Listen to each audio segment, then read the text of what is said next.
Oromo TV. daawwattoota Oromoo TV kabajamoo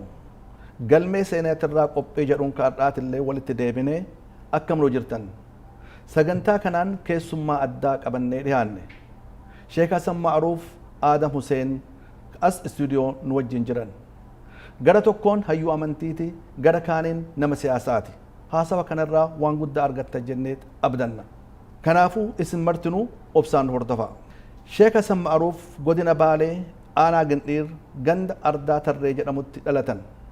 waggaa 50 dura gara dhuma bara 1966 umrii ijoollummaatiin biyyaa bayan afeerraa Oromoo TV kabajjanii hirmaatuu keessaniif ulfaadhaa galatoomaa Sheeka isinis galatooma galanni keessaniin badin Sheeka gaa amma waggaa 50 ala turuun dheeraadha bara dheeraadha waggaan 50 mee ardaa tarree san arramee ija tanaa yoo deebitanii hawwiidhaan laaltan ardaan sun maal fakkaata ture? Ani ardaa tarree itti dhaladhee bakka dagadhullee miti bakka daa'imummaa kiyyaan ani biyya isii keessa gangaladhee masnoo bishaan isii keessa daakkadhee firii muka isii ka rabbi badhaaseen ka ooyiruu badhaatuudha san keessa daa'imummaa kiyya ijoollummaan fiige hedduu natti jabdu waan dagadhuu miti jireenya kiyya keessatti illee dagadhu bakki dhalatan bakka dagataniiti miti keessattuu ardaa tarree bakka an dagadhuu miti. Gaarii bakki dhalootaa keessan kun akka an beekutti gaa amma odaa Oromoo hangaftichaa odaa roobaati. qalbii ijoollummaatiillee taatu bara san umrii sanillee taatu ummanni naannoo sanii akkamitti odaa san akka kunuunsaa ture wanni dha yaadattan jira? Ummanni keenya naannawa sanii amantii muslimaa qabaachuu wajjiin zamana jechuun dheeraa akkuma qabaachuu waliin waan seenaa isaa tokkollee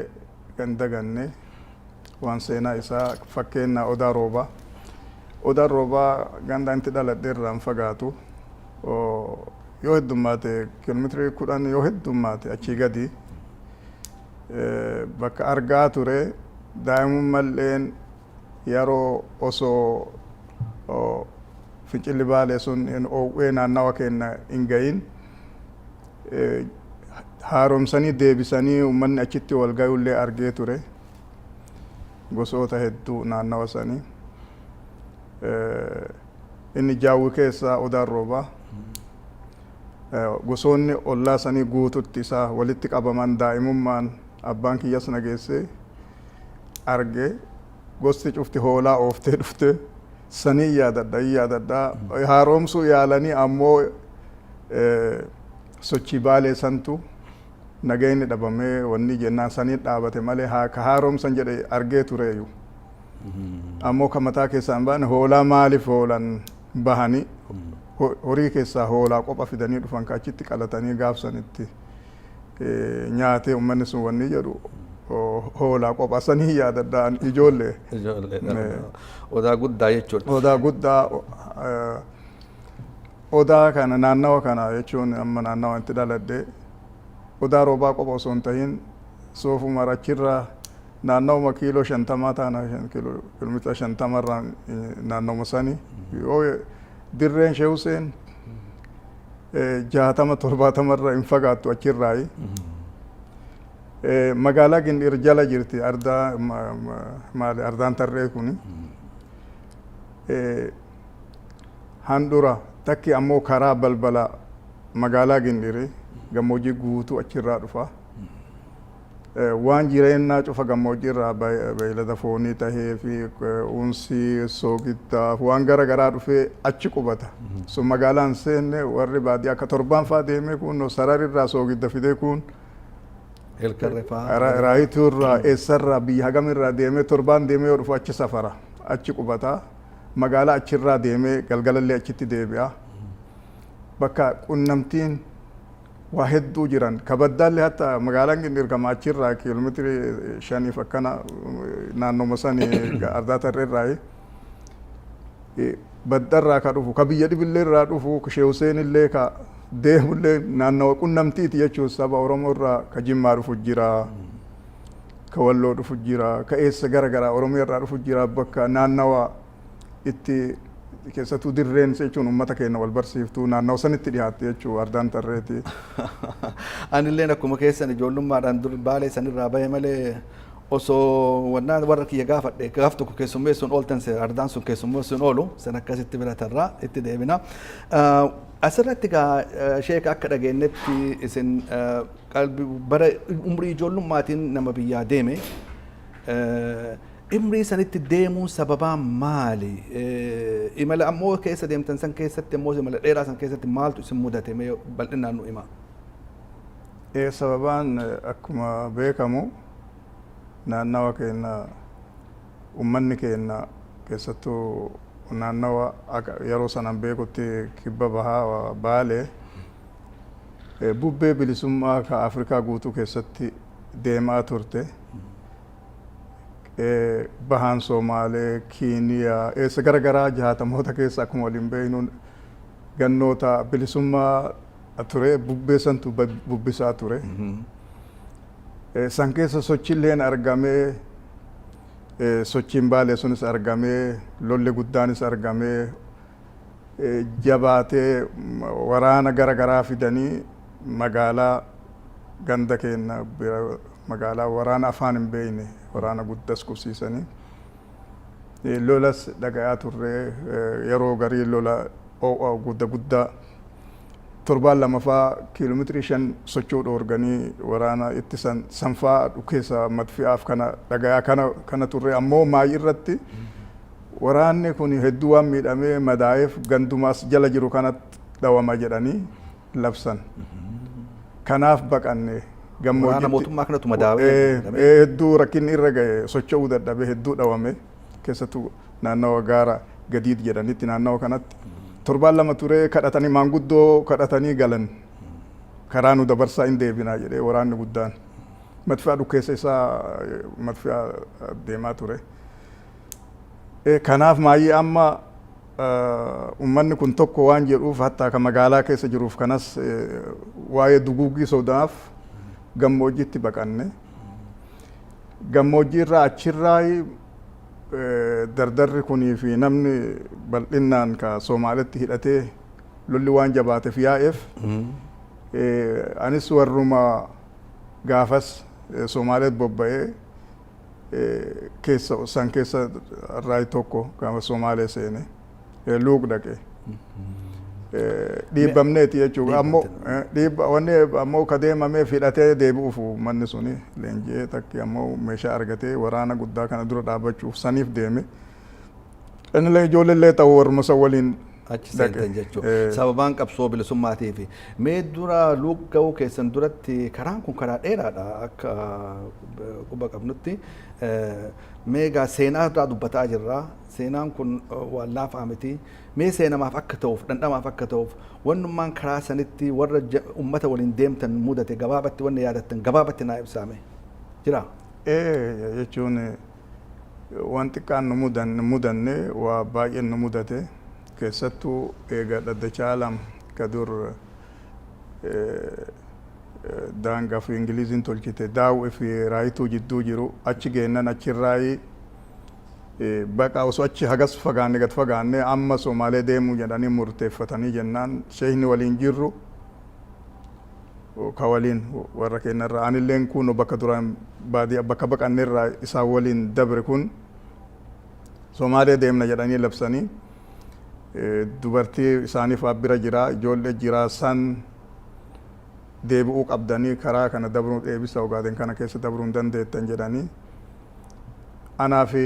waahila kiyya hanfadlee warri deemu nu hambise hedduu nu jaalatanii nu hambisanii isaan sun warra san deebisuuf oliin hin deebine kara biyyaati karaa qabatanii osoo deeman kaambii dhufanii isaan santu qabamee mootummaan qabamee karaa qabamanii eegas oofanii eelkarre geessuuf osoo oofan karatti Maaltu oofa? Boolisni. Akkamitti mee karaa akkaataa kamiin? Qabamanii duraan qabamanii as jennaan nuhi waan jedhan eelkarre deemnaa jedhaniin.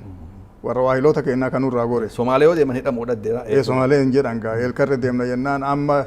makiinaan haga dhufuu makiina isin feenee hidhaa deemtan eelkarre jedhanii lakki nu jarjara qabnaa waraana nuuf godhaa nu haa geessuu jedhanii waraana isaan nama gabaabaa nama 3-4 waraana nama lamatti godhanii waraana meeshaa hedduu wanni risaasaa fi maalii tuulatee uffata yuunifoormii laftiin oowwiti yeroo qabu tuulatee deemu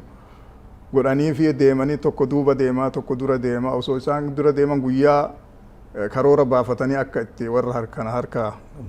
miliqan baafatanii karaa ta'eefuu isaan kana irratti tarkaanfii halkan warri hin dadhabee hedduu dadhabee meeshas baataa karaa dheeraa deemaa oolanii tarkaanfii itti fudhatanii warra san harkaa bahan.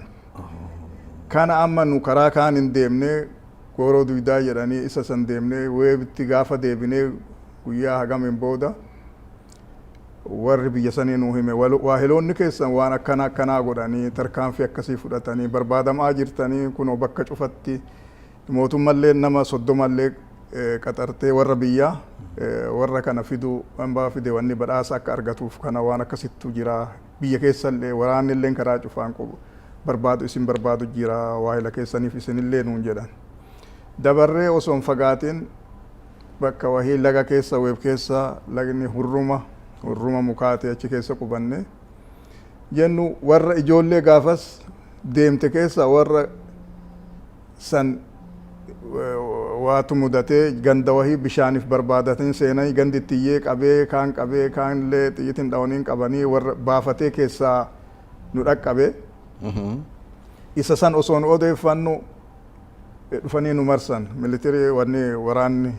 waraanni nu marse bakka nu jirrutti lafti nu keessa jiru lafa lagaa keessa lafa hedduu hurrumaati gamaa gamanni diidaa waraanni waan tole laga keessan se'ee karaa nutti hin cufne sodaatanii waan hidhannoo warra tarkaanfii itti fudhatamee sun nu waliin jiru se'ee nu lagaa karaa nutti hin cufne nu marsee jedhu namni tokko nu bira dhaabatee mee gaala nu fe'an nu ka geejjabaa qabna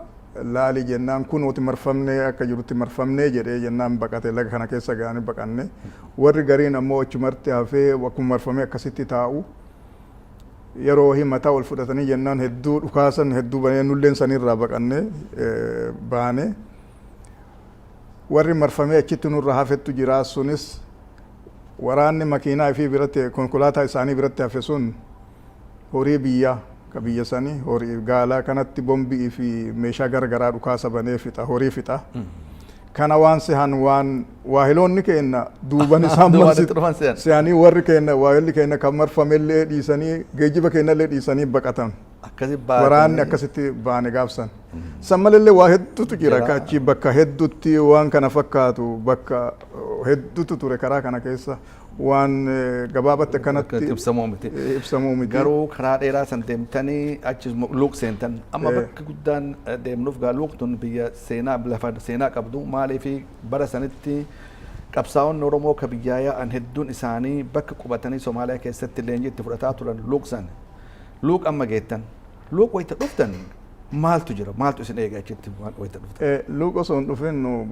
bakka boholgaras jedhamuun seenne daangarra waraanni daangarra jiru makiinaa nu godhee geejjiba keenyallee namatti godhanii nama achitti nuu fidu nu geessanii bakka kophaa nu qubsiisanii ramaddii raashinaa fi waan nu barbaachisu nu ramadanii warra humna qabus warra leenji'utti dabalanii yeroo nu dhufnu luuq 10,000 caalaa yoo ta'e malee achi gad hin jiru ka ture namni Oromoo isaan kana ammoo dardara 95 dardara yoo jennu 15 fi 35 jiddu hedduun isaanii kun maanguddoo fi gaafatama biyyaati maanguddoota biyyaati maanguddoota bebbeekamuu baale keessaa heddummeennan gaafsan achitti argamanii isaan kun in leenji'an waraana leenjisaa waraana mootummaatu leenjisaa addaan qoodanii bakka bakkatti hiranii leenjisaa dachiin tun yeroo ganama sa'aatii saddeeti fi haga sa'aatii guyyaa walakkaa kana dachiin tun hin sochooti nama lafa achii dhiitu dachiin tun hin sochooti nama kuma kudhanii bakka takka leenji'u. Kana ture ji'oota hedduu nu ji'a tokko maayii aannee dhufne. Kana ture maayii irratti leenjii gayaa fudhatee hattaa nu ka ijoolleellee bakka maal mooraa bakka nu qubannutti fidanii meeshaa irratti nu leenjisaa turanii. Warra gurdaa waliin wanni ta'uu dhabnus. Maayii irratti leenjii fixannee wayita dhiyaannu kana amma Piriministaan mee achi ga'uu keessan duratti isinitti fida achi ga'uu keessan duratti dhiifama afaanitti qabe amma namni Oromoo hedduun isaa luugii tana quban qabu. Luugiin tun bakka ajaa'ibaati anis akka seenaa isii akka qoradhee argetti namni Oromoon seenaa Oromoo keessatti yeroo duraatiif jechuun ni danda'ama biyya alaa bahee namni 10,000 yoo jennu amma tapha fakkaata dhugatti seenaan kun namoonni amma umriin jiran hedduu jira kitaaba keessatti illee barreessee jiraane namni 10,000 biyya san keessatti leenjifamaa ture. Tole ummanni leenjifamaa jiru kun manguddoonni ammoo waan godhaa turan ture manguddoonni warri leenjifamne kora taa'aa turan sanirraa wanni yaadattan jira amma. Wanni yaadachiisu an ijoollee jechuun waggaa 10 keessa jiru. In argamu maanguddoon wayita kuulleen jiru maanguddoon walirraan ka'anii yeroo kora akka taa'an sanin arga. An ijoollummaa fi wanni ta'eef kee wanni hin beekne malee waan haasawaan hin beekne malee hedduu in arga maanguddoo akka gaarii arga. Keessattuu namni ija na harkisee Haaju Marqee Baloofaa yaadadha. Abda eenyu adda garaaduu namoota hedduudha nama achi dhufee Haaji Muhammad Amiin faa Haaji Muhammad Amiin nama dura Baale keessa jalqaba hidhatee gara miicaa dhufee na fakkaata warra hizbii jedhan ka ogaati waliin jalqaba ka seenirraa isaan faa namoota jechuun maanguddoon hisaaban ka Haaji Abdul Kariim Haaji Abdul Hakiim Haaji Walee faa namoota hedduu jechuun hisaaba namoota hedduudha isaan kuni yeroo cufaa isaan korarra taa'an sanan hin beeka argaa san hin beeka ani ijoollummaattu na jira malee. Korri kun amma mariin isaan godhaa turan maal goona warra leenjiftan kan akkamitti qabsootti bobbaafnaa akkamitti mootummaa Somaalee kana amansiifneetiin meeshaa lolaa waraana argannaadha. Yoo yaadattan gaa amma barri sun bara 1967 seena jechuudha bara 67 kana keessatti wayitisan mootummaa harkaa qabaataa ture bakka ani itti dhaabe kan Abdurrazzaaq Haaji Hussein faa muummichi ministeera Somaaliyaa ummata kanaan manguddoota kanaan waamamee bakka sanitti argamee jira. Sanirraa seenaa yaadattan jira erga guddattan illee waan dhageettan irraa ta'uu ni mala. Manguddoo sanillee bakkuma amma reefuu tanaatti dabalu manguddoo walga'an kun dura namni biyya san dhufee akka gaafatamaa ummata keenya irraa ture Haaji Sagdaadii Tarreeti. Obboleessa Sultaan Nuhoo jechuun Sultaana Baaleeti. Amma Hussein Suraattu dhufe. Hussein Suraattu karoora siyaasatti deebise. Waa'ee siyaasaa akka jaarmaa siyaasaa ka wanni tokkotti ijaaruu ka jedhu isarraa jaba dur hidhannee lolaa ture amma ammoo siyaasatti akka jaarmaa siyaasatti waan akkasitti deemaa ture. Korri amma maanguddoo wanni teettuuf san hin beeka. In dhagayas. Kun ammoo achuma ka jirru amma leenjiin dhumtee leenjii obbaafatee namni jennaan amma Piriministaan Somaalee ka yeroo sanii Adan Addee jalatti Adan Addeen maali pirezidentii Adan Addee takka Adam Abdullah Usmaanii Piriministaan isaa Abdurrazzaaq Haaji Huseentu dhufe haasawa godhe sanii yaadadhaa gaafa san akkaataa humni Somaalee haga keenya san hin geenne waraanni Somaaleetu haga lakkoofsan haganan heddummaanne humnatu nu godhe jedhee waan akkasii haasa'e obboleeyyanii ammoo waan humna teennati wanni isinii goonu wanni uummataa gana ga'u kana wanni goonu fili waan humna teennati nurraa maali jettan jedhee haasa'e sanirraa namaa galee gaafsan hubatame akka gaafsan hidhachiisuu hin danda'amne illeeni. San yaadadha. Kana jechuun gaama ittuma dabaluuf waan tokko gartanii isin gaafadhu dhugaadhaan muummichi ministeeraa kabeeroo sanii Abdurrazzaaq Haji Hussein Rabbi rahmataa godhuu fi magaalaa kanatti du'e anillee hiree dubbisuudhaan argadhee jira kitaaba Haji Hussein sana hoyti barreessu argadhee dhugaadhaan warri nuun akka lakkuu lameeniiti lakkuun lama wayita ol fuuteetiin akkanatti lakkuulee wal ol fuutu jaalalaaf wal ol fuuteet humna dhabaa moo waliin kufte jedhan nu ammoo isin jaalannaa garuu meeshaa isin hin qabnu inumaayyuu waraanni isin 10,000 isin leenjiftan kun nuhi Soomaaliyaan haganan qabdu yoo isin hin jedhe isin keessaa meeqatu amana jedhee bara dubbate sani garuu ammaa sanatti uummanni kun meeshaa argate moo maal ta'e duuba san booda maaltu argame? Meeshaan arganne meeshaa durii qawwee akka durii beekama akka albinii nishirii ka durii ka Itaaliyaan biraa deemte ta'a sanuu meeshaa dadhabaa san karaan galtan jedhanii gara 500 wahii isin karaan galaa jedhanii kennan inni sun hedduu hamilee nama dhahe hedduu hamilee nama dhahe osoo gaafas dhufuu baatee yoo wanni amanu naannawni Baalee guututti bilisoomaa in amana gaafsan osoo dhufuu baatee hukumni 10 sun osoo biyyatti hafe achumaanuu dhufuu baate ammoo dhufiisni suni gara tokkoon cabisa tahee cabisa hamilee cabe ka biyyatti deebi'ellee hamilee tuqee ka itti deebi'ellee hayni deebi'ee ka dhagaye ka biyyatti hafelleeni gamasiin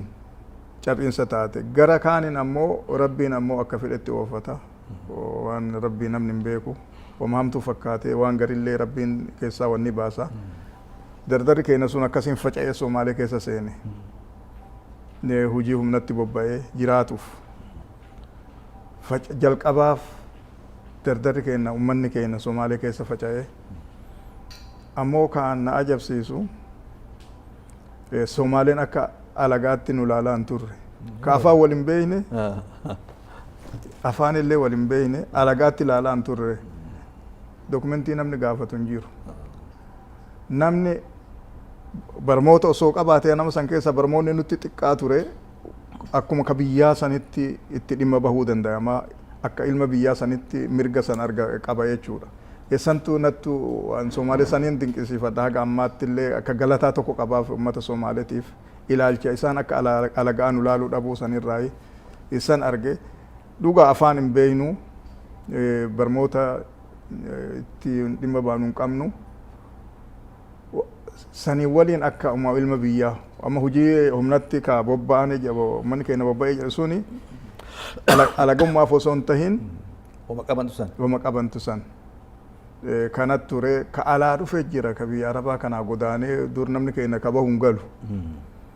Soomaaliyaan bilisoomnaan hedduutu achi dhufee akka biyyaatti hojjeta kun waraana ka ijaaru agaa kun ajajoota waraanaati kun bakka mana barmoota isaan ka silbaasa wanni minhaja wanni ka baratan kana ka baasu isaanii waan bakkaa jiranii kanaan san na dinqisiifata yoosuma waa'een Soomaalee afaan wanni nurraa hafee warra biyya sii ta'uuf afaanuma kophaa nu godhe. Malee namni nama holu yookaan namni loogummaadhaan achi adda nama baasee addaan nama caalchisu hin jiru jechuu keessa. In argine san garuu amma Somaaleerraa meeshaan dhabame namni kun hedduun isaa Somaaliyaa keessatti hafe kun ammoo haga danda'e ol deebi'e as mee loogii tanatti osoo loogii tanarraan deemin duratti miidhaan guddaan ammoo ka seenaan hin galmeessin waan gara dhiyaanaatiin waan ga'ee jiraa jedhama kanarraa maal quba qabdan isin? Joogirifkaalii amma yoo luuq tana yoo fudhanne luuq tuni magaalaa Gannaalee manfamte laga Gannaalee laga guddaa lagni kun achi dhufee if duuba deebi'ee naanna'ee deebi'ee gara kaaniin bakkuma isaan deebi'ee karra takkatti qabdi luuq jechuun wannummaan jedhamee fuusan luuq marfame guutuu laga santu marsee dirreen xayyaaraallee achuma keessa jirti biyya bal'oo jechuun lagni kun eessa deemee naanna'ee deebi'ee bakkuma sanitti deebi'a lafa mitirii 100 geenne balbaltisii akkasitti walitti deebisa jechuudha luuq jechuun keessa ummata magaalaa qubataan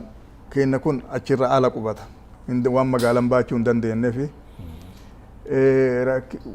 waan achitti nama mudateerraa namni akkasitti dhufe kana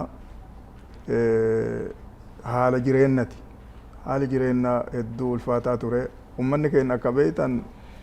namoota dammaa dhadhaa fi aananiin waan firesheen guddate achi dhufnaan wanni qallabaaf isaanii kenname mishingaa yeroon irra dabarte ka bakaara keessaa baafamee qaata isaa qophaa'ee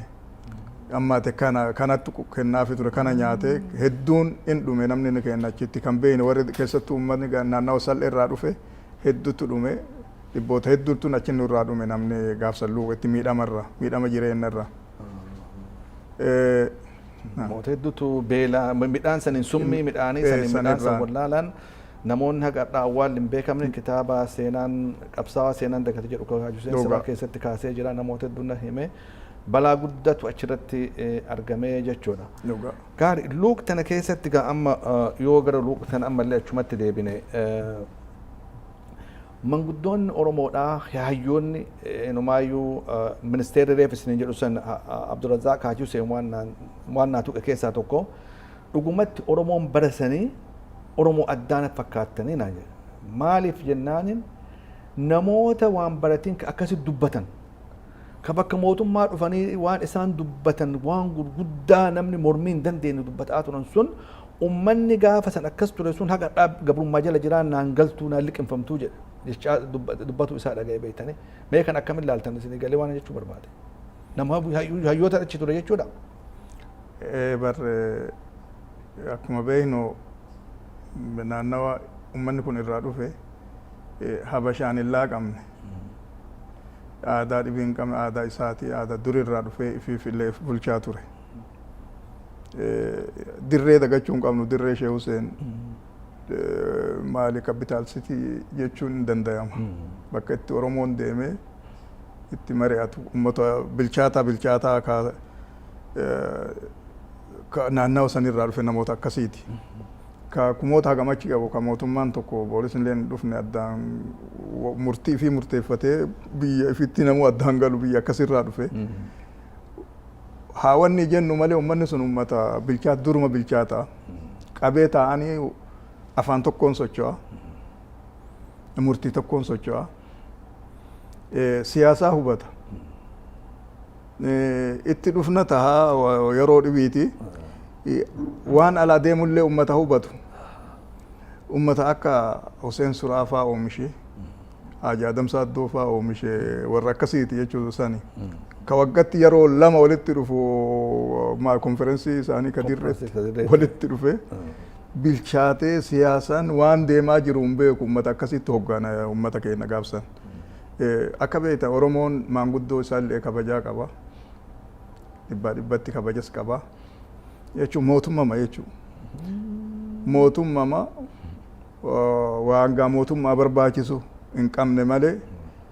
waan heeraa fi wal bulchiisaa kunii fi kanaaf ummata bilchaataa ummata dhuguma isaati Abdurrazzaaq dhugaa jedhee waan nama ajabsiisu. Kana waan yaadadhu keessa yeroo wayii Muqdishootti wal ga'anii maanguddummaan tun siyaasa irratti wal morman akka amma warra parlamaanatti wal mormu kana wal mormanii Huseen Suraat haasa'ee jennaan Haaji Abdul Hakiim Ajuwalee Efaan yaan isaan taane dhaqee kabalee utaalee gamasitti deebi'ee narraa qaba amma jedhe.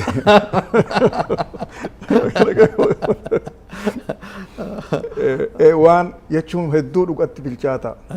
Ani waan yaadadhu keessa ummata san dargittuu duguuge. Ummata sun dargittuu duguuge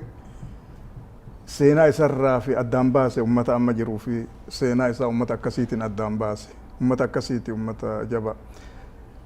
Somaaleen kabajaa kophaa qabdiif ummata keenya isaan toorachiise.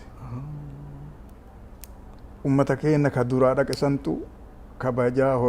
horachiise. An Somaalee waan jedhu warra siyaasota isaaniitiin UN fi eenyu tokkollee isin araarsuu hin dandeettu. Nu qopha namni isin araarsuu danda'u. Ka isinilleen amantaniif nama tokkoon quudhitu Somaaleen ummata keenyaan quudhiti. Ka inni mootummaa hin qabne ka inni tokko hin jenneen quudhitiif. Nu qophattu isin araarsuu danda'a jechaanii ture. Jechuun dhuguma ummata jajjabaa. Ummata seenaa kophatti tokkoon fudhatanii seenaan isaa wanni ta'uu qabu. Waan himamuun yeroo dheeraa fudhata malee silaa waa hedduudhaa dubbachuun hin danda'a dhugaadha. Namoota hayyoota jajjabaa akka jiran dhaga'ee jira. Garuu mee amma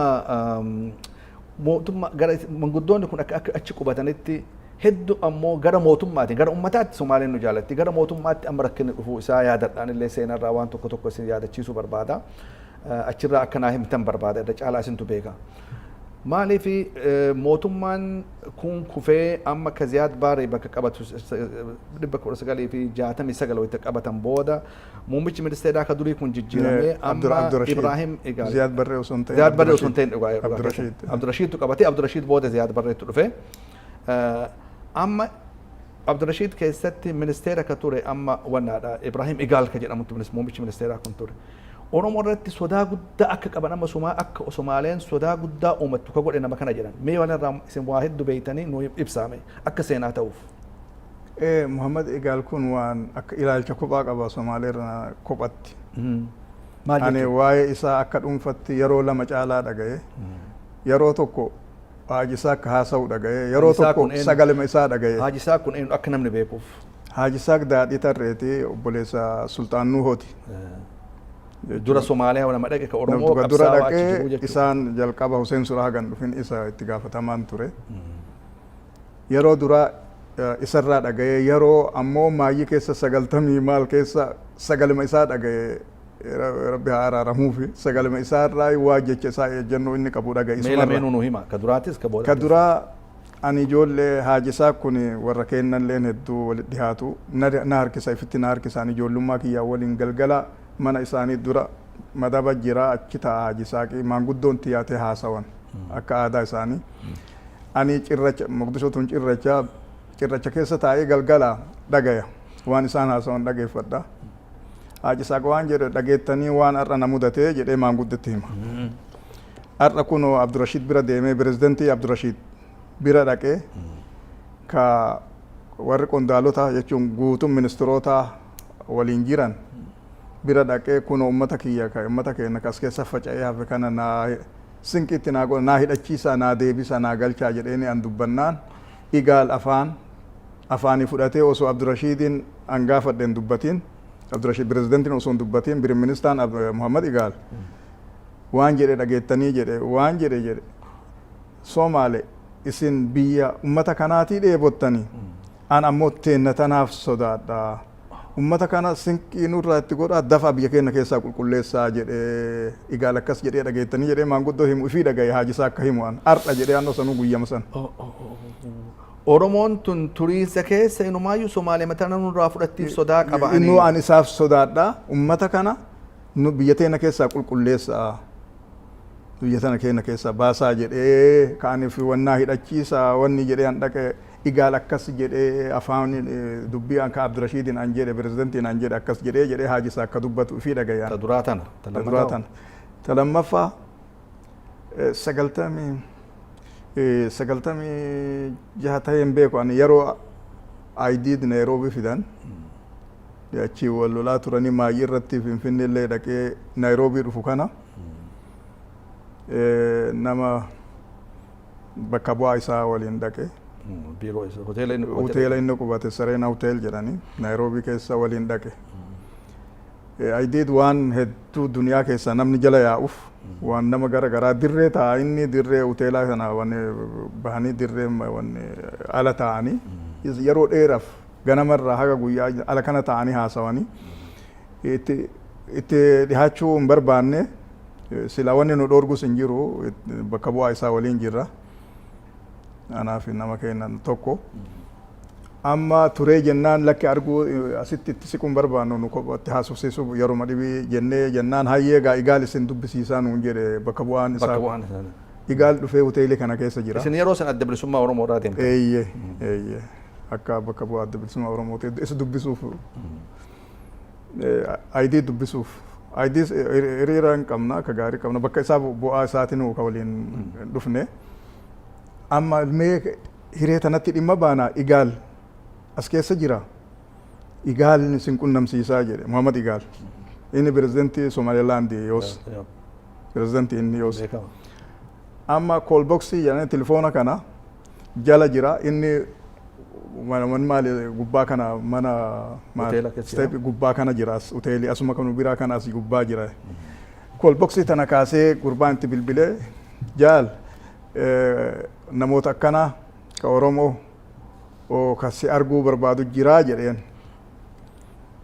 in dhagaa bilbila keessatti afaan Somaaliitti maarki karu jedha fi dhagaye annoo sagalee isaa arguun dandeettu arguu man danda'u arguun danda'u lole irrifate gurbaani maa hedduu walitti dhihaannaa inni waan akkasii takka hin beeku ka warra aydiit kuni hedduu rifate lammaffaan kana arge igaal duuba gaama wanni guddaan arginu maal asirratti waa lama ka wal faallessu jira ummanni Somaaliyaatiif waliigala yoo laallu gartanii ummata Oromootiif jaalala qabanii fi amantii qaban yoo laallu karaa kaaniin ammoo namoonni akka isaanii kun kaagaa dhaallee Oromoon tun nurraan gara galtee biyya teenya fudhatte jedhanii sodaatan akka jirantu jira jechuun san seenaaf achumarratti dhiifnaas waan gaarii kaaftan amma gara keessanitti deebi'a. Luuqii warra buqqa'ee gara Somaaliyaa keessatti faca'aa jiru keessa akkasii achitti haftanii maal irratti haftan achirraa gara maaltu itti aana gabaabatti. Ani nama irraa achitti maayyee aanirraa warra achitti aanee dhaddacha jalatti hafirraa tokko. Luuq keessatti. Nu namni gabaabaan waliin dhufne sun keessallee gariittu ka irra maayyeetti aanee achirraa miilan kaanee gara Somaalee Beedabaa jedhanii achi dhayne. Achillee haga tokko turre eegasii Muqdishoo dhayne eegasii namni faca'ee bakka cufa seenee hojii humnatti bobba'ee hojii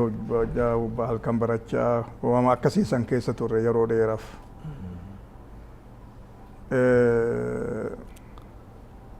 Achirraa eessa deemtarree amma barattanii achitti barattu? 70 jalqabatti. 70 gara dhumarratti ani hojii humnaa hojjedhee barachuullee hedduu natti jabaate hojii sanuu hin dandeenye hojii ani hin dandeenye hojjechaa ture kanaaf barmoota waan kaayoon kiyya barachuu ta'eef abbaan kiyyalleen itti naa dhaamaa tureef hedduu natti dubbataa tureef Suudaan deemu barachuu hin danda'e waan jedhu mataa keessaa qaba. Kana dinagdee waa hedduu jira waan karaa Kiiniyaan dhaqullee argadde hojiirra waa hojjedde. Kiiniyaa seenee. Warroota lafa argatan keessaa tokko isin mee sana kaasa? Lafa yoo taate mootummaa Ziyaad Barree dhufe amma maayyii keessa mootummaan Ziyaad Barree tana eega dhufte uummata kee qubsiisi lafa bareedaa barbaadii fi kamasno ka bishaanillee hatta onni matooran bishaanillee itti baahuu danda'u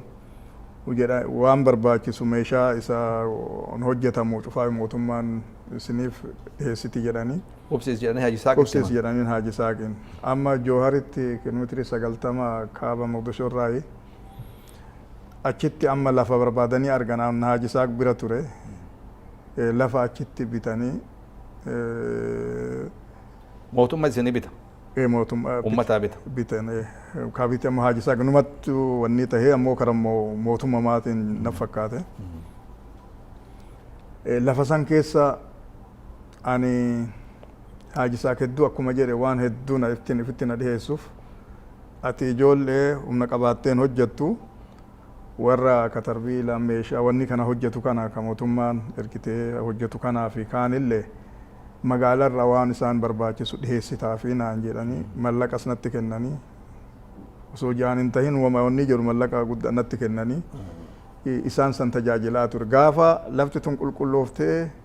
badhee taate haga ati barbaadde sii muran lafa sanirraa sii muranii naan jedhanii sunis hin taane amma eegasii Joohar Elemoo Waaji Elemoo walbaata hawwattuut fa'aati hedduu na jaalataa lafa isarraa naa muree lafa bareedduu ifumaa na qochisiisee wanni jedhe isa saniin waan achi bahe saniin Kiiniyaa wanni godhe osoo achi hin geenye dura eega lafa tana yaadattan seenaa tokko yaadadha manguddoota irraa waan dhagaye ummanni ka naannoo Joohar sun ka naannoo sun qubatu jaalala Oromoo qaburraa waan jedhe jira gaafa lafti tun lafa tana bitan maal jedhan isin fakkaata ummanni sun maal godhaa ture? Naannoo san uummata amma baantuu kanaattu qubata warri lafaa isaanii lafa yeroo irraa bitan achi ture bira ture waan jedhe maanguddoo waggaa 120 warra biyyaa ka waa'ee san dubbate waan jedhe nuti lafa tana gurguruutti hin jirru jedhe no lafa tana gatiisillee miti gurguraafillee miti jedhe nuti waan fudhannu kun jedhe gara shilingii 2500 guddaa gaa mallaqa gaafasitti kuni nu waan buna keenna haga lafa tana eeyne tika haga tiisinee abbaan geessine abbaan eeyne qopha fudhannaa jedhe jechuun kiyya jedhe lafa tana dur ummata keessantu qubataa jedhe an fi dhagaye oduu miti waggaa 220 warra baantu ammallee jechuun waan siyaasa keessa hin jiru warra baantutu ika jedhu san dhagaye an waqti gaafa lafa tana bitan lafti tun duruu teessanii nu haguma isinii tiisinee as isinii malee abbaa deebifne lafa abbaa deebifne jedhe waan guddoo dhibbaa waggaa jabaadha seenaa jabaadha dhugoota gamta akka gartanii lafoon Somaaliyaa keessa turan maqaan isaanii maqaa Oromoo akka ta'e maali akka ta'e kana ragaa hedduu jira seenaa san tuquu barbaadeeti ani akka itti ilaalutti kana jidduu ummata Somaalee kana dhugaa garagaraatti haa walitti laaqamu malee qubsuma addaan fagaatee afaan addaan fagaate malee ummata tokkicha aadan isaa tokkicha yoo ati keessa seentee beektu ani Somaaleen beeka walilleen baradhee jireenya kiyya addaan irraa fagaadhes hin beeku nama dhiigni isaallee wal harkisa amma ani waliin jiraadhe namni Oromoo tokko ka afaan Somaalee tokko hin beekne amma nama Somaaleetti yoo dhufe afaan harkaan haasawillee walitti baqa akka abashaa sanii miti abashaa walitti hin baqu manni keenya ummata kuushgaa kuushi kun lamee walitti baqa osoo hin beekne osoo seenallee hin beekne uumamumaan dhiigni wal harkisa afaan an akka itti ilaalutti guututti ummanni gaafa Afrikaa kun qubsumaan addaan fagaate afaanillee addaan fagaate malee bar Oromoonu bar haga addaan fagaate takka bar miidiyaa kana walii harkisee walii fide malee Oromoonu bar addaan fagaachuu qabe akka qubsumaatiin akkasitti ilaala'anii jechuun ummatuma tokko ummanni kun gosoonni nu gosootuma Oromooti bar gar hedduun garjeta fa'aa bar garjentii jedhan eenyu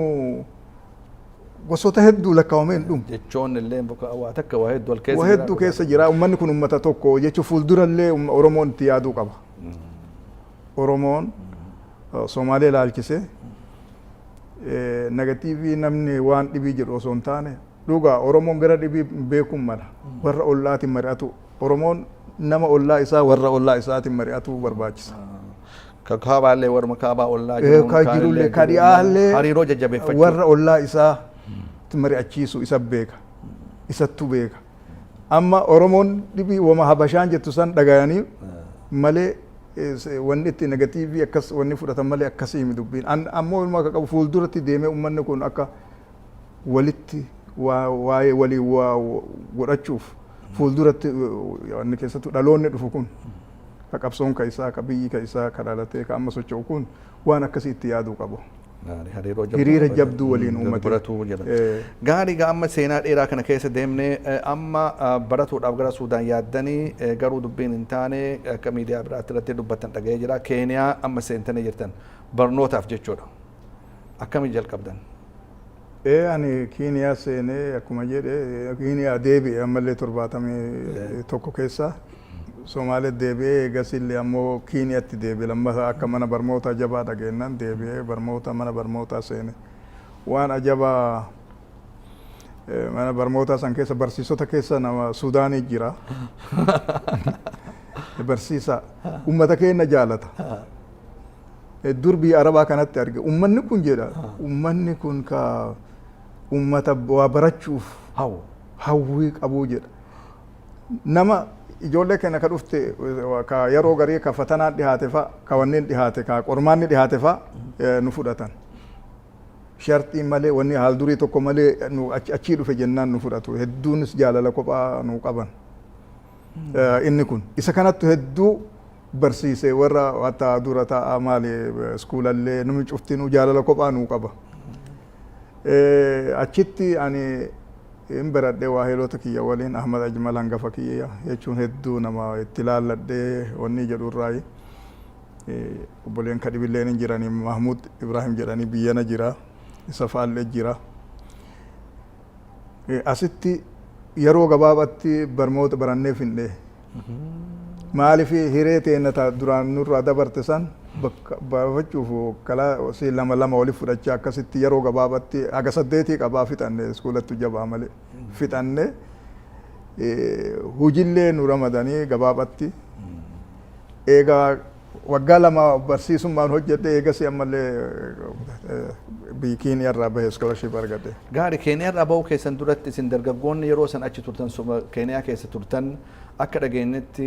qabsaa'ota Oromoodhaa haala adda addaatiin sabboonota adda addaatti biyya san dhufan karaa garaagaraatiin dammaqii waan qabdaniif gargaaraa turtan jedhama. Karaa kamiin gargaaraa turtan?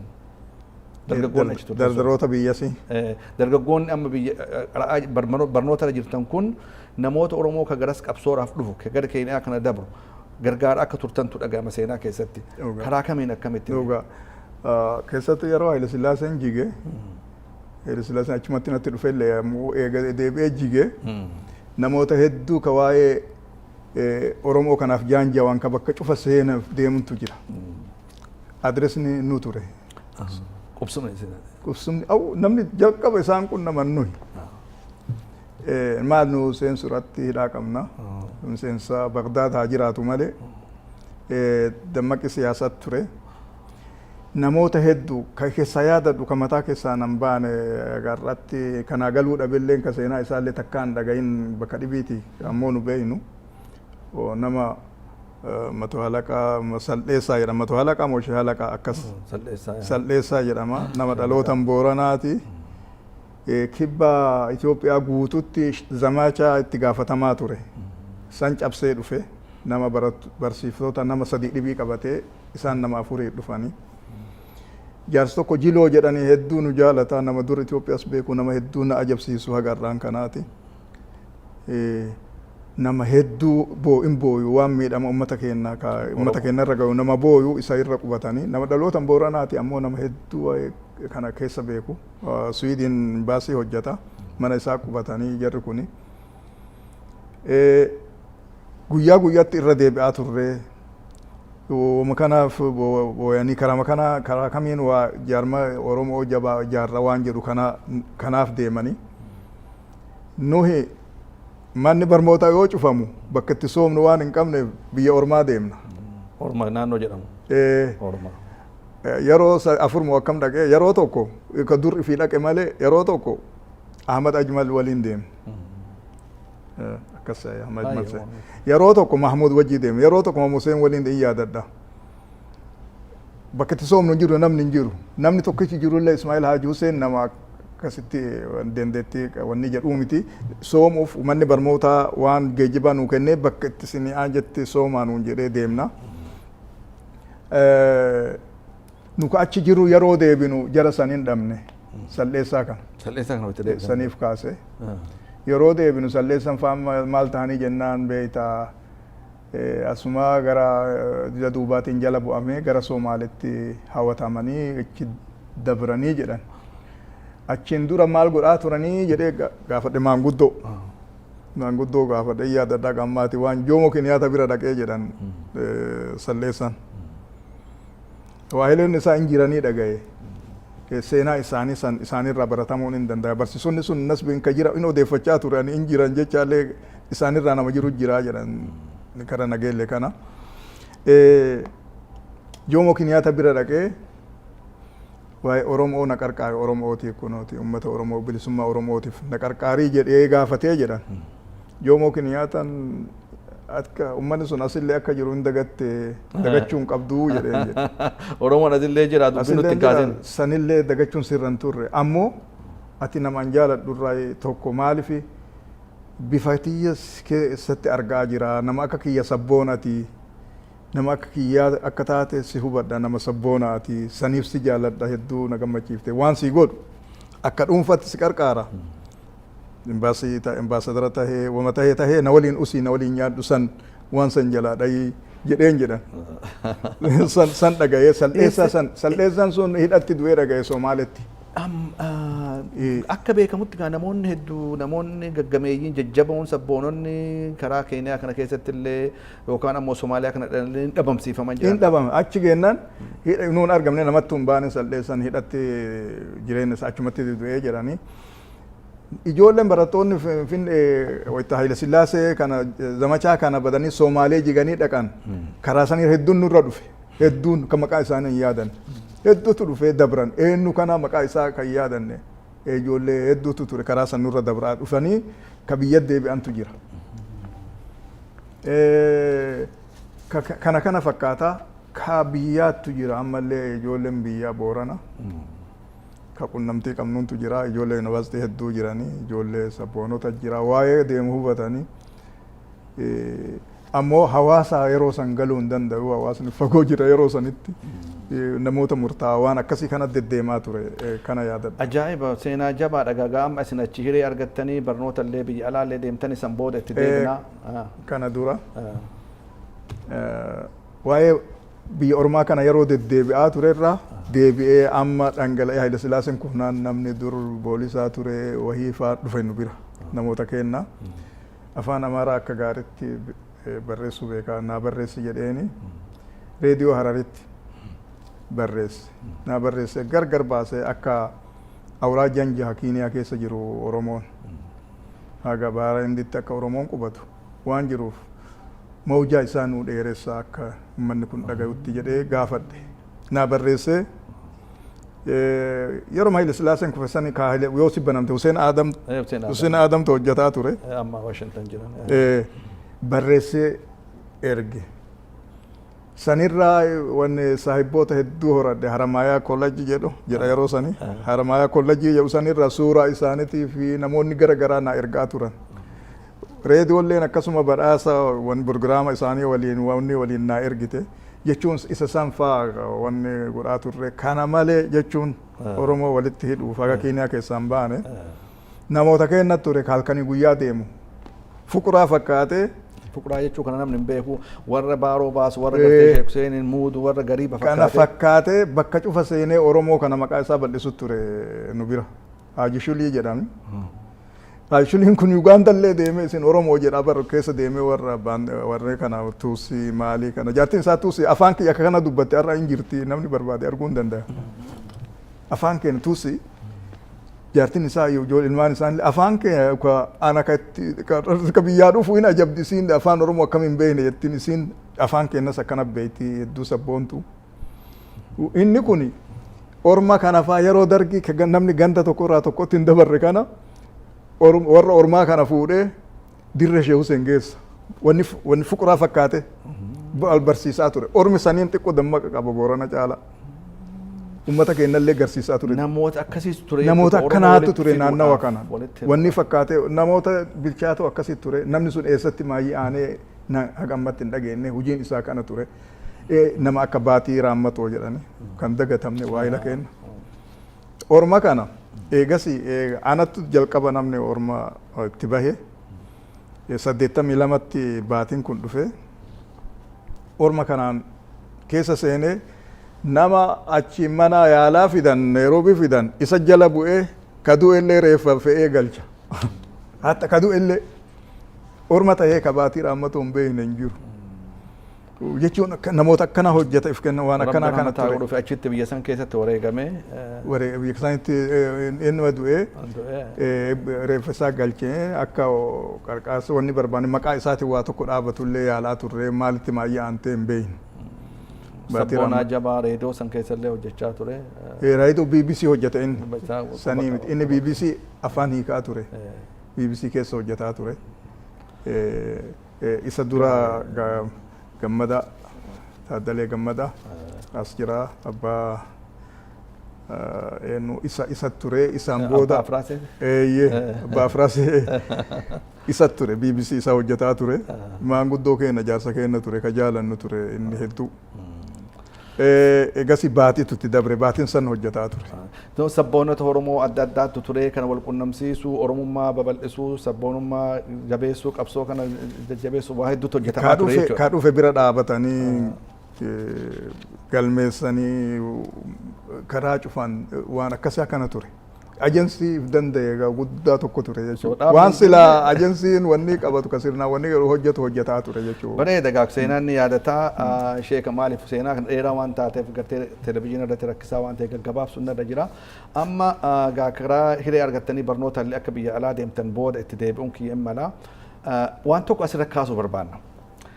Eega waan sabboonummaa kana kaafne isin dhaabni isin jaalattan ka bara dheeraallee keessatti dabarsan adda bilisummaa Oromooti. Bara 2004 kora boodaa kana kora sabaa ka Asmaraa keessatti gaggeeffameera namoota itti hirmaatan keessaa tokko isin. Kora san irratti maaltu dalagamee wanni bakka hin gahin jira kanarraa mee gaggabaabumatti gartanii haa ta'u ammoo barnootaaf seenaadhaaf akka ta'uuf jecha wanni kakaasuun nurra jiru jira mee akkamitti ilaaltan? Ani kabare akka amanusi nama waan inni toluufitti ramadu jechuun akka hubadhutti nama waan inni toluufitti ramadu sabboonummaa isaatiif osoo hin taane sabboonummaa waan dhibiiti. Hatta alagaayuu osoo tahe yoo ifiin qabaanne alagaayuu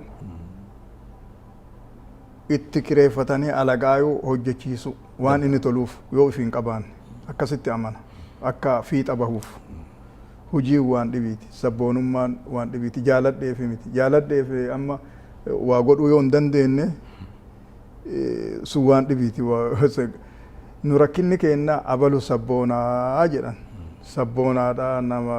buulessa miseensa buulessa takki waan akkanaa kana ture jira dhugaa waan dhibiitiin sankaraa dhibiitiin qabachuu malee hujiif ani ka laalutti namni waan toluuf hojjetu hadisa keessattuu bar nabiin alayhi salaatu wassalaam waan jedhu rabbiin yoo hujii wahii hojjettan rabbiin ka jaalatu yoo hujii wahii hojjettan akka tolchitanii hojjettan jedhu waan hojjette san dafatana yoo qulqulleesse akkuma barbaachisutti waan qabde akkuma gaaritti hojjechuu nama garittu ka sahaabaa keessaa irra ummata keenya keessaa gari bal'aa muslima irra jabaa ka dura itti madaaye islaama keessaa ka dura bakkitee namni takkaan seene kaabaa duratti bakkitee qureeshin jiranitti dhaqee dhaanamee hedduu achitti quraana qara'ee jedhe beekamaa santu wani nara madii jedhee wayitti jennaan nabiin gurmuu dhadda'ee abaadarre jedhan yaa abaadarre ati nama laafaa jedhe nuti hujii kana nama gaafateef hin kenne nuutti hujii tana gaafateefi nimti isin kun amaanaa jedhe jechuun namni ramadamus akka an laalutti nama ifi an hojjechuu danda'a waan kana ramadameef osoo hin taane anin tolaafi yoo dhugaa sabboonummaa isaa dhugaa taate yoo namni isarra wayyaa jiraate ka hujii kanaa tole anaa miti isa jechuu qaba dhugaa yoo sabboonaa ta'e namni ka isa ramadus dhugaa yoo sabboonaa ta'e nama kana waan inni fiixa baasuuf lammaffaa ammas namni akka naannawa wal beekun osoo ijaarame waa buusuu danda'a wal beeka walirraa saafata duubee qaba akka itti waa laalu qaba loqodaafuu taheefi wanni taheefi akka itti waa laalu ilaalchayu akka itti waa laalu qaba namni kun kana kanaaf wanni kanaan irraa moggaa achi deemeef waa hedduu negatiiva waan mul'atu waan warri kaampeenii godhu osoo hin taane kaampeenii amma warri bilisummaa qabu filamuuf namni tokko ka'ee kaampeenii godhatee fi wanni argachuuf godhu osoo hin taane wanni ka qabsoo abbaa toluu nama toluuf fakkeenya ani sabboonaa jechuu miti yeroo hii ramadamee ture dinagdee baa Afrikaatti dhaaba keessatti didee ture ani osoo an didu maaliif dide awwalan jedheeni ture jarana namni waa lamaaf hujii waa lamaaf ramadama wahitti ogummaa waan sanii qabaachuu fedhii qabaachuu allachuun qabuu jedhe waan kana hojjechuuf dinagdee kana hojjechuuf fedhii hin qabu ammallee nama dinagdeeti miti kanan godhuu jedhe maal laalan nama tokko amaanaa qabaa maalii qabaa jedhan sun gayaa miti amaanaa dhabe yoo waa hojjechuu danda'e irra wayya amaanaa qabaatee yoo hojjechuu jechuudha jechuu kana ilaalchi akkasii kana kanaafi jedhe kanaaf an kalaalu ani gara wanni qophaa pozitiivii qopha laalla kora asmaraa san irraa waa hedduu baratuu qaba warri waan san qopheesselleen warri waan san wanni jedhelleen cufti irraa baratee dogoggoratti deebi'uu irraa fagaatu san dogoggora guddaa ta'uun mala akka ilaalcha kiyyaatti dogoggora maanaan sanii inni qabsaa'ame jechuun namni tokko jaalatee dogoggoruun mala waan hin dandeenye faa godhee jechuun isoo jaalatu waa balleessu mala arabattu mammaa isaa afaan isaaniitiin hin yaadadhu waan jedhu fira kee wallaalarra alagaa beekaa wayyaa jedha maal alagaa jedhame diina nyaapha beekaa wayyaa jedha firri kee wallaalan osoo hin beekne waan simiidhaa jedha innis si qarqaara itti fakkaata si qarqaara fakkaata ammoo simiidhaa jedhu diinni ammoo beekan haga irraa dhaabbatu qaba haga sii beeku qaba jedhu eenyu wahirraa baru jechuun bakka kana qabsoo kanarraa nama fageessu osoo hin tahin namni qabsoon jechuun qabsoon sadarkaa hedduu qabdi waan lakkaawamee dhufu qabsoon namni rakkina fiitu nama hambifachuu ummata kanarraa hambifatuunu qabsoo waan godhin waa tokko hin godhin ummatuma rakkisin ummatuma kana waa'ee kaayoo Oromoo kana rakkisin waa tokkollee gumaachuu dhabulleen sunuu qabsoo kanas beefii kenne dhiisi isaan nas beefii kennanii wanni jedhan kun galata qaban gargar baafnee beekuu qabna hujii toluuf jechu wayita jennu kana isa kana darbama jechuu miti garuu asirratti waan tokko isin amma qaama hoogganaa keessa jirtan yoo hin jiraatin maaliif dhiifama gaafii dhuunfaati ammoo gaafatuma nada jiraaf gaafadhe ani jechuun ani damee garagaraa jalatti ramadamee ture maali waajjira duree jalatti itti ajajamaa isaan san godhaa gaafatama qaba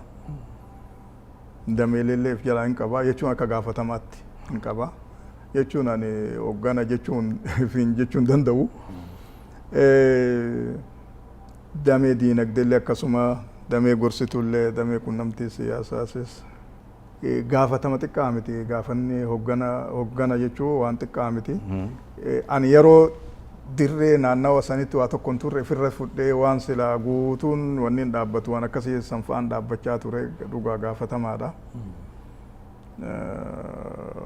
akka qarqaaraa Keeniyaatti akka abbaa dineegee ka baha Afrikaatti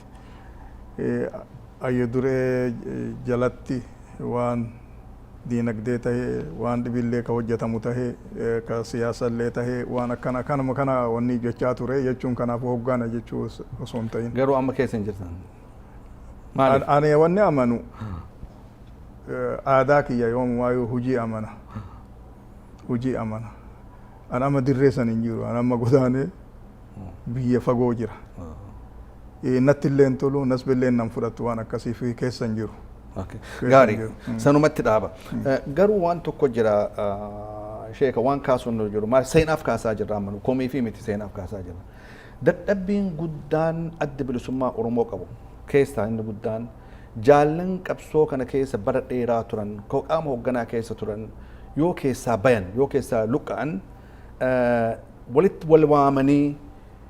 maaliif maal balleessine jaala kiyya bara dheeraa wajjin turre qabsoo kana wajjin oofaa turre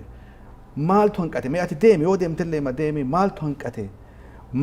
maal qajeelchuu qabna waan irratti yoo jiraate wajjin qajeelchina nuu himi ati deemullee yoo deemte nuu himi jedhanii gaafatanii jedhama haala kana waan muuxannoo keessanitti irraa hubattan jira mee akkamitti ilaaltan badii guddaan qaamni guddaan jiru isa san wanni guddina kenna guddina dhaaba siyaasotaa kennaa guddisu dhoorge isa kana nama tokko kanas beekenne qaama isarraa fa'aa madaa jira gadaannisa garagaraa jira qaama isaa fa'aarra waa aaree tahaa waa mufate tahaa namni kun maashiina miti ka itti wanni maranii wama san deddeebisu yaada kophatti qabaachuu qaba ilaalcha kophaa qabaachuu qaba hoggana ta'uuf deema yaada wal dhabuuf jecha shakkamuun badii guddaa namni tokko badii irra guddoo nama bahe ka dadhabe jedhe osoo amansiisuu hin tahin osoo ofitti qabanii gara nyaatti waa inni godhe san yaadatu hin tahin osoo badhaasa kennuuf hin tahin silaa nama dadhabe badhaasa kennameefi sirnaan qajeelchanii dadhabdee haga haragalfadhu jedhe badhaasa warra silaa badhaasa fudhatuttu maqaa gantuu jedhamu fudhata hedduu waan madaa namarraa hin baane madaa hedduu nama sammadeessu ammoo waan irraa gammadeerraa namni dhaaba kanatti miidhamee ka maqaa akkasillee kenname kan miidhe xiqqaa maaliif itti miidhame garaa isa nyaattu hojiin isaatis waan isaa kennameef jecha namni waan hamtuu godhe xiqqaa kan beeku namoota xiqqaa ka irra wanni ga'e dhokatee achii bada bakka dhibii seena wanni tokko ka inni deebii wanni deebisee reakshoon jedhu reakshinii godhu hin jiru callifi mataa isaatiin gantummaa san fudhatee deka'ee taa'ama dogoggorra nama hedduu san irratti ilaallate dhaloonni dhufu wanni namni shakkii itti dhufu kana laallata akkana tahee jedha ammoo haa galatoomanii warri akkasitti bahee cufti isaanii galata guddaa qabanii baasanii waan saniin dubbatan fakkeenyaa yaadadha namoota as jiru jira sadarkaa hoogganaa dirree nama beekamaa ajajaa ture yeroo wahii wanni isaa sagaliin isaa sagalii fudhatan akkasitti qolqoodee akkasitti wanni yeroo hedduu wanni jedhee nama beekamaa jaynummaa fi wanni ture naannawa an jiru Kiiniyaa dhufe isa kana an jalatti galee yeroo cufa gaafadha mee rakkinna maaltu jira natti himuu dide takka jala deemee dadhabe mee maaltu jira jennaan yaalee itti deebisuuf illee yaalee xayyaara jira bakka hojii nama geessu sanillee qopheessinee halkan bakka inni bulutti finnee bariisaa warra fuudhee deemuun garsiifnee biraa deemne inni jalaa miliqe dubbatuu didee dhaabatti deebisuudhaaf osoo gaafsan natti hime ananuu isatti dabree gantuu san jechuun itti mala irraan fudhu ture yeroo sanitti an hedduu oow'a irraan fudhu ture silaa laalcha hamaa ingilatoonfadha inatti himuu gaafas dhabuu isaatiif waan akkanaa kanaattu jira dhoyfatanii ukkaamsanii ukkaamamanii waan isaan mudate tokko akkuma wanni wahii baadhatee callisee deemee cala warri sun haa galatoomu warra san ammas taanan deebisanii haarayatti araarfachuun akka dhuunfatti jechuun waan isarran irra ga'e hojjedhuuf osoo hin tahin galata qaba warri sun jechuun galata qabdan jedhee badhaasa sila warri sun warra badhaasa qabu. Dhugaadha qabsoo keessa turuun nu amma afaaniin dubbataa jirra wanni qabsoo keessa turanii hoogganoota taanaan namoonni jiran kunis taanaan jireenya isaanii guutuu umrii ijoollummaa isaanii dhaaba kana keessatti dabarsanii qabsoo adda addaa keessatti dabarsanii kana jechuun komachuu nama dhiba dhugaa keessanii namuu seenaa isaa bakka isaa argatu qabaa jechuu keessan. Kana irratti waan tokko si gara walumaa galatti amma yoo laalle qabsoon Oromoodhaa dadhabbii guddaa keessa jirti jajallatiinsa xaxiinsa hamaa keessa jirti. Heddummeenni dhaabaallee furmaata fidaa jiranatti hin fakkaatu waan mul'ate hin jiru. Akka hayyuu tokkotti akka nama sabboonaa tokkotti mee gorsi isin kennite maal ta'utu irra jira wanni mul'atu hin jiru maal ta'utu irra jira malli maali? Malli jalqabee namni dhuguma qulqulluu ta'u qabsoo san nama dhugaa ta'u namni awwalan fiixa bahu waan dhugaan keessa hin jirre waan fiixa namni ittiin bahu itti aansee namni waan isaan malu hojjechu waan itti hojii toluuf hojjetu namni akka mareef jedhe deebisa namni hojii hin tolleef itti kenname sabboonummaa yoo dhugaa ta'u taate isa san diduu qaba ka isa waan kana godhu wallaalaaf yoo ka godhu taate illee barachuu qaba dura nama hin beekneef wanni ta'u akkanumatti ramaduu osoo hin tahin kanaafi kan dhaamu namni waan inni toluuf itti ramadu wayita akkana jedhu kana keessattuu mataa kana keessa ka waa hedduu jiru mataan kun hammaatee hojii bar namni aban mataa hammaatee jedhani qaamni kun isuma jala gala jechuudha warra jaarmaa wahii wanni isa indi dubbisaanii jaarmaa wahiiti jaarmaa jabaa yeroo dheeraa jiraatee ka wahiiti maal jedhani nuti yeroo tokko tokko nama nu barbaadu jalaa baqanna akka nama lafa dhagaa keessa tittimee nu baqatu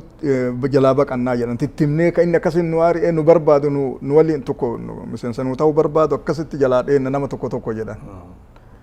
tokko ammoo ka akkasitti nu baqatu jala tittimnee dhagaa keessa akkasitti jala fiinee qabannaa jedhan jechuun hojii isaa waan inni toluuf. Wanni kun waa hedduu sabboonaa jedha Oromoon san hedduu umni bar sabboonaa jedhan sanii ani sun sabboonaan gayaami qophatti sabboonaan gayaamiti. Ani maatii kiyya waan sodaachisaa waan khaxaraa ka afaan isaa jiru yoo hin dandeenye anumattu irra jaalata jedheeti wanni jedha isaan san hin danda'amu. Kana waan akkanatti akkasitti ilaalaa wanni an dhaamuuf keessattuu dhaloonni haarayni inni of keessaa baasuuf deema namoota toluuf hojiin amma argaa jirraa wanni kana keessa warraaqsa kana keessaa gabbaha waan matoomaa kana jajjabeessu hedduu bakka san cimsuu barbaachisa kanuma jechuu barbaade. Gaarii karaa biraatiin yoo ilaallamee amma isin nama siyaasaatillee nama amantiitillee hayyuu amantiitillee keessattuu amma karaa amantiitiin yoo ilaalle qabsoon tun gaa amantii gara dhuunfaatti qabannee yoo ilaalle amantiilleen akkaan barbaachisaadha sabni ifiillee barbaachisaadha. Namoonni akka lameen kun wal simatanii keessattuu osoo gufuu walitti hin taane karaa irra caalaa Oromoon fuulduratti tarkaanfatuuf gorsa kennitan maali? Namni kun waa waliif fidu jira. Paarsentii qaba. Paarsentii 10 walitti waa walitti qabdantu jira. Isa san irratti wal qarqaara.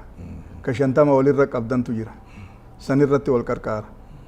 Namoo akka waa walitti qabu qaba. San waliin hojjechuu danda'a namni.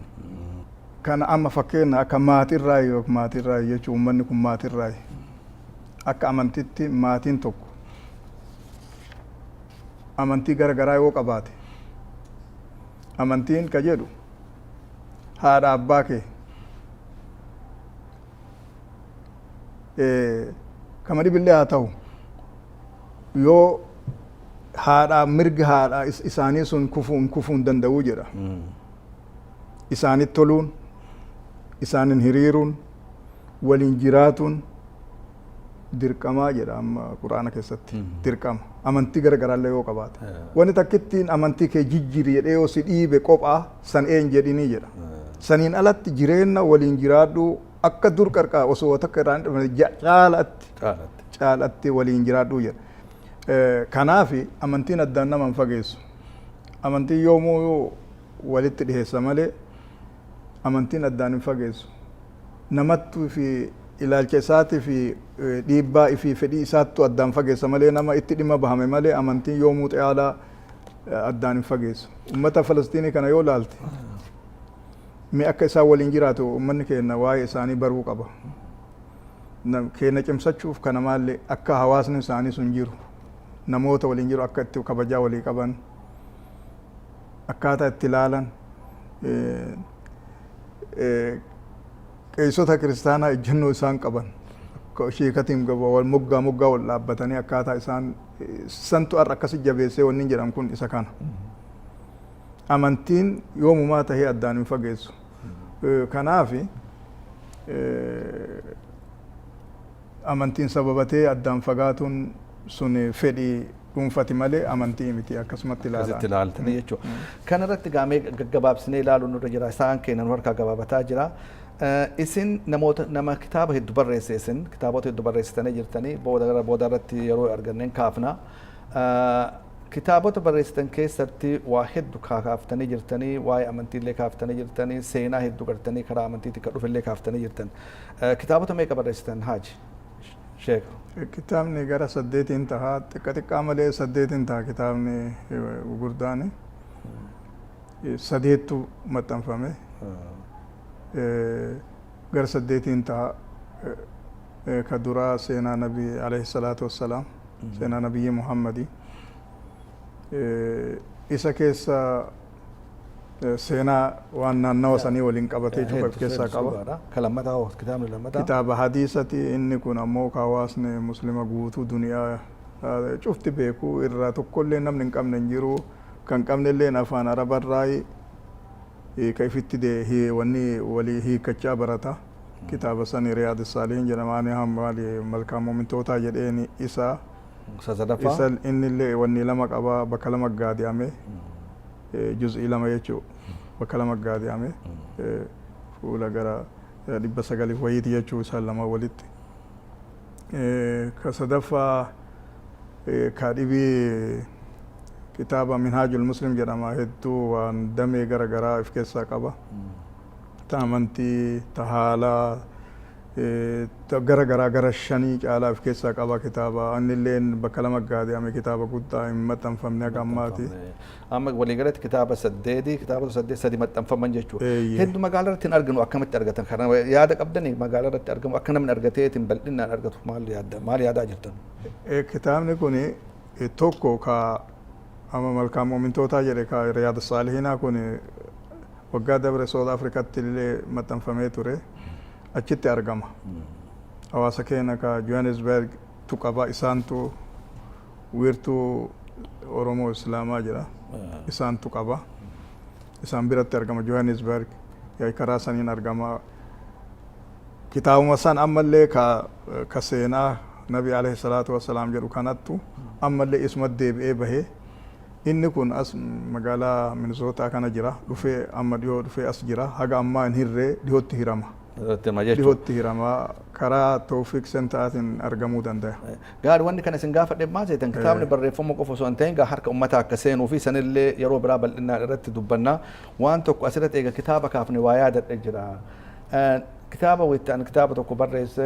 qabsaawaa seenaan dagate ka jedhu irratti haaju seensuudhaati irraa wayita barreessu isin nama guddaa na gargaare keessaa tokko seenaa hedduu beeytanii garuu namni haga ammaatti illee seenaa haaju seensuudhaa kana waan hubate natti hin fakkaatu mee waliigalatti namni Oromoo keessaa namni haga keessan bara dheeraa biyya alaa keessatti haaju seen kana wajjin turan jiru haaju seen kun nama akkam ture nama Oromoon maal irraa baratuu qaba gabaabatti mee naa ibsaa maaliif Hussein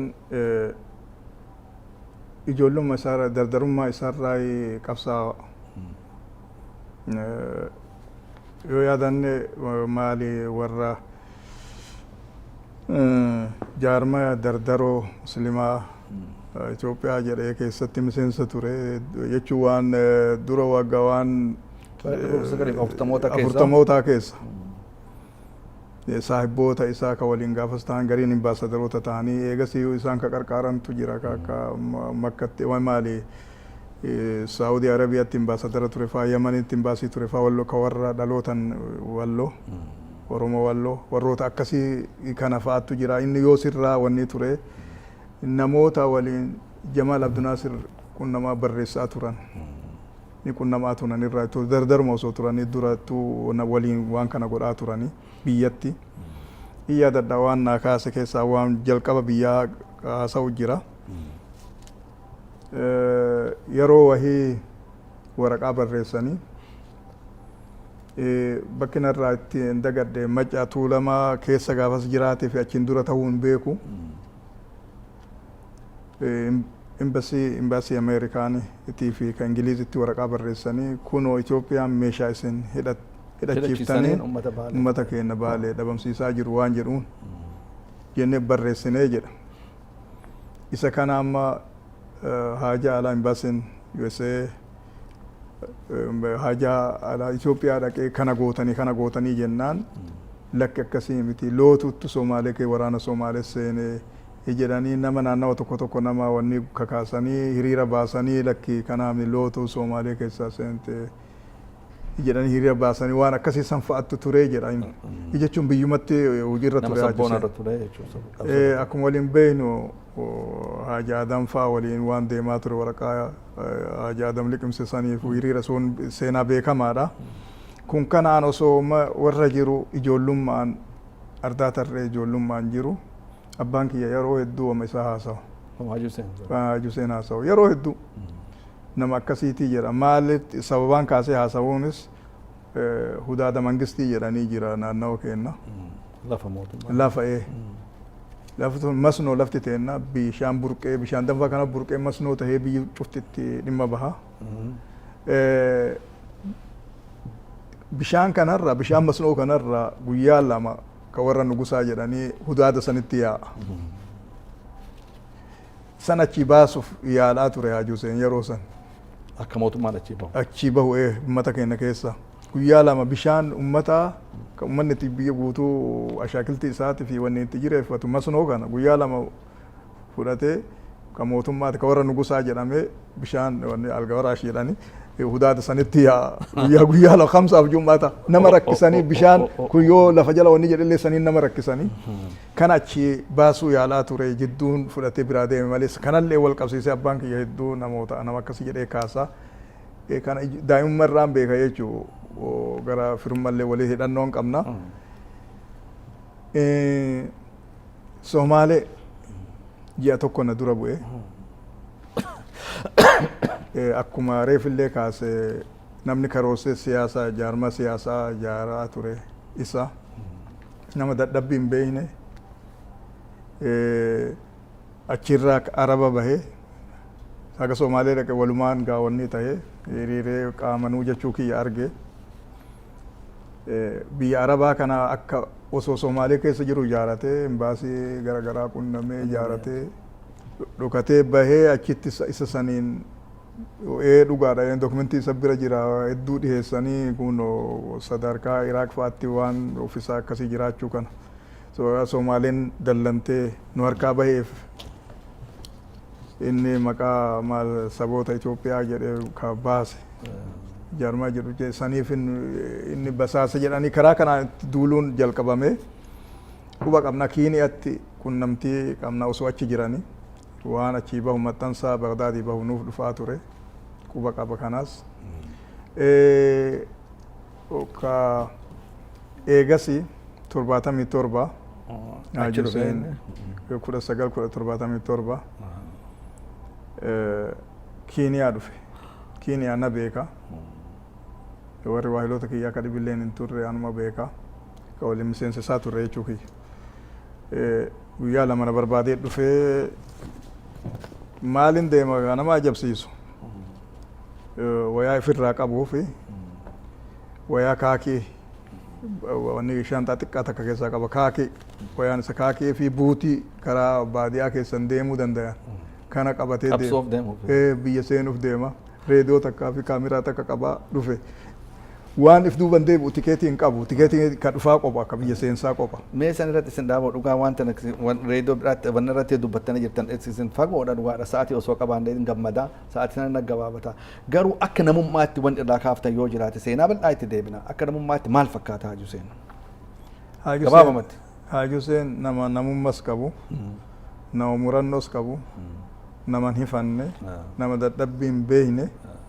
dadhabbii waan jedhan nama hin beekne. Nama hojiiti nama hamilee muranne gufuun feete yoo isa qubate nama muranne nama ummata keenya qofaaf osoo hin taane hawaasa muslimaatiif Kiiniyaa keessatti isumaayyuu ka beeksise jechuu hin danda'a. Ganda gandarraa wanni barreesse inni seenaa barreesse gandaan wanni miti magaalaa miti gandaan gandaan barreesse nama mana isaa keessa akka maatii isaa yoo ilaalte mana isaa keessa namni alaa deemee tekneeshan hojjetuuf ogummaa harkaa qaba ifi hojjetata waan sadarkaa hatta wayaa isaallee hatta qamis uffatu ifiif hojjetata harka isaatiin nama halkan du'e Aliyyee Umar mana isaa ture ruumii tokko achi jira biraa dadhabanii rafan halkan sa'a 11 gena isaan dadhabanii biraa rafanii inni hojjeta osoo waa hojjetu hojii oolee guyyaa guutuu dhufee halkan soo hojjetu amma sa'aan tokko halkan geennan dhufee balbala yoos qabame onnetu dhaabate qo'ee daqiiqaa 5 keessatti du'e anana yaammanni achi mana biraa fiigee dhaqqabuu hin dandeenye du'e jechuun nama akkasiiti haga wanni baatu nama dadhabbii waan jedhan hin beekne nama imaanas qabu yeroo 70 yoo yaadatte namni siyaasaa hojjetu komunistii ta'uu qaba yeroo 70moota keessa walii yoo yaadanne isaa fi waaqoo guutuu beeka nama jijjiiramin hatta amantii isaa keessatti illee dhiibban takka irratti hin dhufin. Nama akkasii eega namoota kana kaastanii waan tokko yaadadhe ammaan tana sheeka yamada yeroon qabnu gabaabaa waan ta'eef maaliif kaleessi har'an ta'u Jaynoonni qabsaa'onni hedduu Oromoo naannoo adda addaatti irraa dhumanii jiranii kan jiranillee manguddoomanii jiranii har'a mootuu qeerroon akkaataa kunoo qabsoo isaa finiinsaa jira qeerroon kun tumsa barbaadaa gorsa barbaadaa karaa deemaa jiru kanatti muuxannoo bara dheeraa keessatti ergaan isin dabarsuu fi barbaaddan maal qeerroo kanaaf wanni dagadhe moo jiraatillee itti kaasaa dubbachuu barbaaddan isin qabe. Waan dagadhee jira. Ajuseen yeroo dhufe san yeroo achi dhufee Kiiniyaa dhufee jedhe san ka jechuun bakka dhibitti haasa'ee kan kaasintu jira. Fakkeenya imbasii Masrii na geessinaan jedhe geessi. Nairoobitti geessee ambaasadarri yeroo dheeraa kennee fi yeroo dheeraa waliin haasa'e. Haasa'u inni haasa'e keessa waan jedheen kunoo Somaalee isin ka qarqaaru ka deeggarus waan cufaan ka bira dhaabatutti isini doola Arabaa ka dhibii caalaa doola Masriidha ka Somaalee deeggaru lola amma 77 ka deemu kana Somaaleen lafa teennaa qabachuu jirti. Isin ka waan kana duuban jiru ka qarqaaru nurraa qabaa jedheen. Haasoo dheeraa keessattuu waan yaadadhu keessa ka inni jedheen keessa. Ambaasadartichi waan jedhe ani ka na ajabsiisu Somaaleen miliyoona 3 ummata Oromoo miliyoona 13 himachuu isiittuu ajaba natti ajaba jedhe nama seenaa Oromoo beeku. Kan ajabsiisu miliyoonni 3 akkamitti miliyoona 13 himataan jedhe gaafsanii yaadadha 77 ana waliin dhaqeen basi. Ajaa'iba rabbi. Hagas nama godhe. Duuba qeerroo kanaa gorsitan maaltu jira mee ergaan dabarsitan maali? Qeerroo namni beeytaa sadarkaa duniyaan har'a geette kana duniyaan lafaa utaaltee hin geenne duyda hagamirra ejjattee akkasitti dhuftee as geette. Nuti qabsoo keenya keessa dadhabbi jirra yoo jennu kana irraan baratan jechuu miti. Kadabre irraa baratuu qaba qeerroon. Obsa baratuu qaba. Seenaa baratuu qaba. Seenaa saboota dhibii baratuu qaba caalatti. Caalatti. Waan an argeerraa uummata keenya seenaa uummata dhibii jalan bu'u. Uummata South Africa kana mee Palestiin jira jechuun uummata wanni jira North Africa kana keessa waan saboota kanarraa akka gaariitti silaa warra waa dubbisu dhaloonni ammaati seenaa baru baratee ka isaa seenaa isaa ka ibsa baree isa sanirraa baratee akka hojii akka dandeettiitiin itti bobba'u san isaa dhaama wal jabeessu. Karaa Habashaatiin ta'uu dhabu akka amala Habashaa aadaa Habashaatiin osoo hin taane aadaa akka Oromootti waa laalu ija Oromootiin waa laalu nazaaraa takkee wanni ministeera Masiri hiitama Oromoo kaayachuu isaniin laalu namni tokko awwalan wanni irraa qulqullaa'u qulqullummaa waan kana in hojjedha jedhee dandeettii qabuun if kennee wanni jechuun if kennu jechuun jalqabaa fi dabarse nama toluu fi walii dabarsuu ittuma deddeebi'a kana isaanii dhaama ka dabre irraa baree ifillee mura dandeettii horatee baratee seenaa gara garaa baratee obsa qabaatee itti fufuu qaba itti fufuu san madhaama fa'a. Gaarii mee bakka irraa jalqabnetti isin deebisa ardaa tarreetti irraa jalqabne garas yoo isin deebise kun waggaan 50 fagoodha mee har'a mee amma osoo ardaan tarree sun gurra qabaatee kan dhaga'u taate ija qabaatee kan ulaalu taate ija hawwiitiin wanni qalbii ergaan isin dabarsitaniif maali? Ani ardaa tarree hatta muka irra bahellee manaa mallee isuma argaa jireenya kiyya guutuu muka mana keenya dura yeroo hedduu naannoo saniif arga manaa mallee naannoo saniif argaa waggoota 50 dabre kana dagachuu hin dandeenye.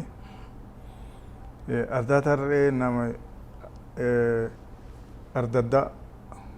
quraana kabarre hariyoota kiyya ana kophaa miti dhibboota lakkaawanii naannoo san wanni guddaa population guddaa naannoo keenya ardaa tarree sun magaalaa mootummaan keessa hin jirre ardaan tarree hedduu keessaa dabree ani hagana umriillee na dheerate as ga'e ka dhuunfuuf waan yaadu waa'ee ka baratee afaan isaatiin baratee waan naannoo sanitti an beeku jira ardaa tarreeti waan sanillee irraa nasbee isarraa bilisoomu jalqabee jechuun muka qamaan kana kanneen kanarra waan akkanarra waan mataa nama wanni jedhurraa bilisoomu san osoo sanirraa ka wanni jedhe gammada hedduu osoo akkasi argee gammada kanallee dhiisaa jettanii itti dhaamaa jirta kana dhaamaa jira kophaatti akka kophaatti kana gaarii ammoo arguudha hawwii qabdan jechuudha kun mul'isa maaliif manaamaan arguun wayitaman arguun dhugaadha hiree gaarii isin hawwinaa umriin yoo jira waa jettan yeroo wahii Keeniyaa daangaa Keeniyaa dabru ani dokumentiin an feesisu yeroo san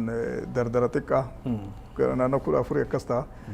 miilan fiigee magaalaa ta'a gara sa'a 3 deemanii bariisaa fiigee ta Keeniyaa seena osoo deemu kana muka ganda keessa bahu arge mi'eessaa jennaani isa san kaan nyaadhee kaan kiisa guuradhee zamana dheeraa kiisa kiyya keessa ture nama dhiisi mukni biyya ofiillee mi'eessaa jedhama isa san kiisatti qabadhee zamana dheeraa qabaachaa ture muka san baala isaa jechuun akkasumatti jabdu nama dhiisi mukni biyya ofiitillee agas jaalatamaa san jaalala keessan dhugaatti rabbiin umrii yoo jiraate rabbi umrii isinii kennee nama san argu rabbi isin haa godhu hawwii gaarii bakkaan ga'a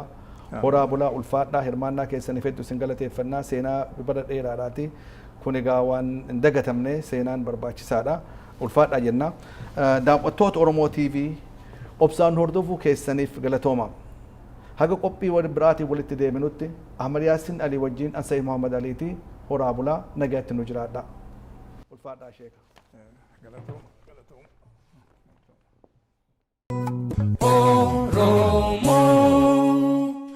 Oromo TV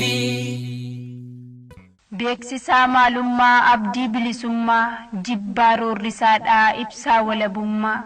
tiksaa qabsoo Oromoo deebisaa tokkummaa tumsaa sagalee Oromoo kan diddaa gabrummaa diigaa kaayyoo bittaa tarkaanfii diinummaa lammii dadammaqsaa hubachiisaa eenyummaa hawwaa diimokiraasii farra olaantummaa har'as borissi abdiin Oromummaa.